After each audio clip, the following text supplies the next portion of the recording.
Good day to all you R-Space fans. Today we've got some people looking for some advice. Let's see if we can give it to them, shall we? First up, I just discovered a 3-year affair with my husband. Cannot handle the pain and having very bad thoughts. Need advice. I, 40 female, have been with my husband, 38 male, for 20 years, married for 18. We have 2 kids together, 19 female and 17 male. I've gone through my worst phases of life with my husband, and he has always been a rock support for me. Our marriage had rough patches as well. I got pregnant at a young age, so I had never experienced the life of teenagers. Early in our marriage, I cheated twice on my husband. One of the affairs was with my ex for about 1.5 years, PA and EA. And another was EA with a random guy online, also for about 1 year. We married at a young age, so I made some really terrible choices, which I regret to this day. He forgave me for the affair, but made me sign an agreement for distribution of assets in case of divorce in the future. I agreed and understood why he had to do that. We started fresh and had an awesome marriage. He encouraged me to become sober and clean from drugs. At the time I cheated, I used to take drugs. He got a promotion and we bought our house. He planned vacations and encouraged me to pursue my hobbies. He helped with chores and was a great dad to our children.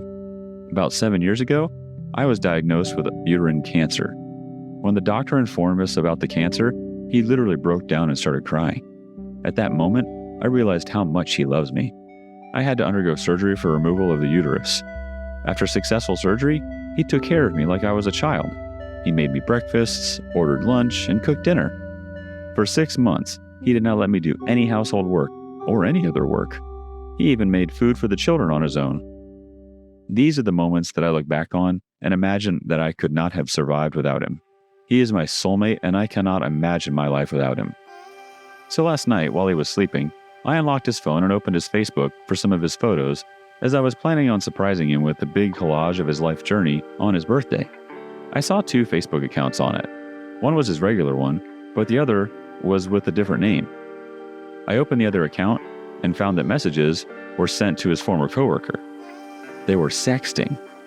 I didn't read them, but screenshotted the entire thing and sent it to my phone, deleted the screenshots from his phone, and left his phone on his side. I was not able to sleep and was crying all night. In the morning, my eyes were noticeably swollen. He asked me about my health, to which I replied I was fine. He gave me a kiss on the forehead and left for work. As soon as our younger son left for school, I opened the screenshots and read their entire conversation. Messages were dated back 6 months ago. As I scrolled up, they discussed about their sex fantasies, things they'll do to each other, and nudes. It made me sick to my stomach.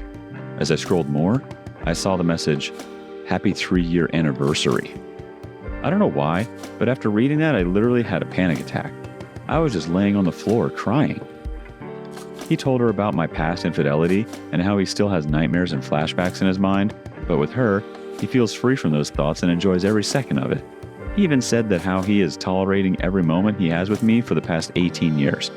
Being intimate with me is just physical satisfaction he has to do for me, but with her, it is deep emotional chemistry.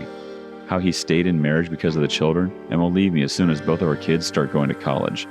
They even had planned their wedding. It feels like in one day, my life is destroyed. I thought we were a happy family. I had everything in life, but in one day, my world is shattered. I wanted to grow old with him, but now it feels lonely. It seems like my life was delusional. I can feel my body becoming lifeless, like my soul is being murdered. I thought that he would have forgotten the past mistake I made 14 years ago, but he was just burying my mistake for so many years. I know that he is my soulmate and I cannot live without him. I don't know what to do. It's been 5 hours since I read the messages. I just want to die so that I have the privilege of dying with him as my husband rather than alone. Should I tell him how I feel and what are my thoughts? These past years, I have no idea how much he suffered from the trauma of my betrayal. I know it would be selfish of me to guilt trip him, but my soul is tied to him. If he leaves me, I would rather die than living alone with him or someone else. I'm confused and don't know what to do next. First, whatever happens, you have one priority, your kids. This is the main thing to consider. I suggest you talk to a lawyer soon, and also seek an appointment with a therapist. Don't take this alone. Step by step, your life is far from finished.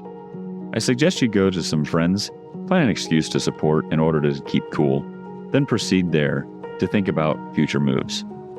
I also suggest you need to have lots of options in hand, with a clear mind before doing anything.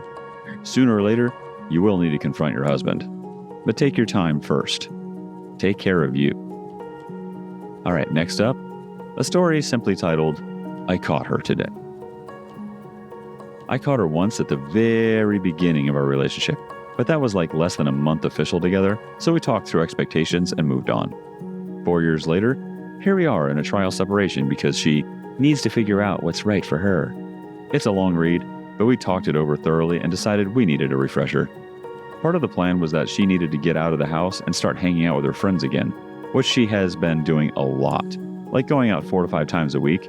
I never question or grill her, just wish her well and tell her to be safe and call me if she needs anything at all. We still live together, but have been sleeping in separate rooms, and I can hear when she comes home. Due to my fears of a repeat situation, we outlined our expectations going into this, and seeing other people was not an option and was very clearly off the table. Her mother also lives with us and is nice enough, but is pretty obviously poison in her ear and is a very, I don't need no man, all men are pigs kind of person. She also has slept with something like 15 guys in the less than a year she's been here. I always let the dogs out at 6 a.m. and just so happened to bump into her coming home. I was sleepy and muttered an, "Oh, hey, where'd you go?" just trying to be friendly. She came back with, Nathan stood me up, and her eyes got wide as she realized she was talking to me and not her mother. She's on Tinder again. I told her I was leaving and needed to get out of the house before I killed myself. Not being manipulative, I have a history of severe depression and was legitimately concerned I wouldn't be able to restrain myself. Her only response was, "Please don't go. I can't afford rent by myself," which absolutely broke me. In my darkest moments, face to face with the person who redefined my expectations of love, the woman I was ready to commit my life to, my reason why, I was reduced to how much I contributed financially, the same paycheck she's been using to sleep around with other guys. I don't know what to do. I'm sobbing and shaking. I haven't slept in days. I'm messing up at work. I've developed a drinking problem again. I was 2 years sober, and I'm ready to let go and end it all with a magnificent downward spiral. The heck am I supposed to do? There is no reason anymore. Why should I wake up? Why should I care about my body? Why should I care about anyone? I have no friends, no family, and I mean none. I'm just naked, alone, and crying in an empty house. There is no bright side. I have nothing left. Dude, I am sorry this happened to you. I can only imagine how hard and how terrible it feels to have someone treat you so horribly. I'm here to remind you that she is the one who is a very crappy person. She's the one who actually has nothing. It's not you. You have a heart. You gave her and her mother, which was way too kind, a place to stay. You have so much to live for, and so many women would match the qualities that you provide. This isn't the end of your life. It's now a beginning for you to get someone you deserve. This is a fresh start. Her actions have nothing to do with your worth. She is the liar and the unstable one. You have no issues whatsoever. Please remember who you are, and good luck. And last but not least, a quick one titled, Feels Like We're Just Going in Circles.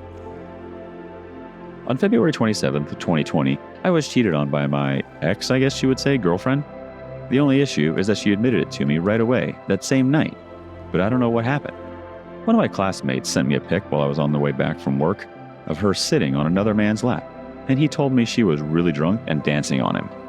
He then said they went upstairs together, but shortly after, he may have seen her leaving. This is her story as well. She says he was wearing the same brand of underwear as I usually do, and she realized what she was giving up, so she left. When I got home, she was waiting for me, and I broke up with her that night. She has really been putting 110% into trying to get back together, but the affair partner guy is in some of my classes, and seeing his smug face on video made it really hard to believe her. I feel like he's laughing at me because he's one of those guys who thinks he is better than you, when that may not be the case in reality, but something about his face screams, "I had sex with your girlfriend." The only thing that she has stood her ground on since we broke up is that they didn't have sex. A mutual friend who was there said that she would help verify information if I promised to get back together with my ex. I just think that no matter what, there will always be that doubt in my mind, and when I doubt her, I feel furious that she may have not only cheated on me, but lied to me consistently since then. Does it get better over time, or are we screwed? She was a great partner and friend, and I wish we could go back to what we were before this whole issue. But with this uncertainty, that will never happen. Edit. She just got back to me about a polygraph. She's willing to take one, and she will be able to finance it herself. I will go through with this for closure and because I don't have anything to lose. I don't know how these things work, especially with COVID, but we shall see, I guess.